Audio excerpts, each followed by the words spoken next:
especially for me as a player, it's like, okay, well, they're still doing it without the drugs. And in fact, they're saying that it they are in a better space as far as writing, as far as health. And rather than just looking at the musician as a performer and what's coming out of their instrument, looking at them as a whole person and an artist has been really inspiring to hear them.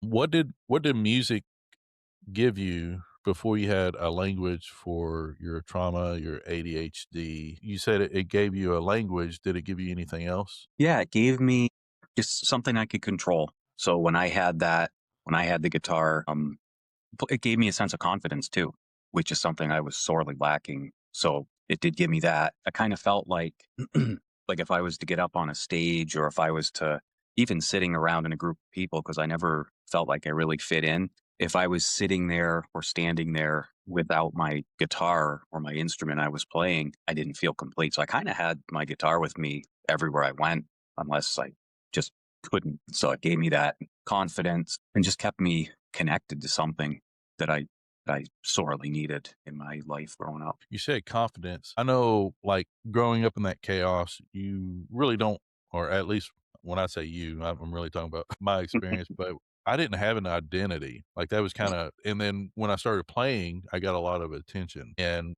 my attention seeking was really seeking for approval and love, and that was how I got it initially. So, the more I played out in public or the more I shared writing with other musicians. That was my way to connect. That was my way of getting love. Is it became a big part of my identity, not just the drug process, but the performance. Did you experience any of that? I did 100%. Absolutely. The confidence came from that validation from people. Because I played frequently and I did get decent enough to play songs in fairly short time. And in high school, that was something. And just having that, like you said, having that approval and that validation boosted that confidence. Sometimes not in a good way either.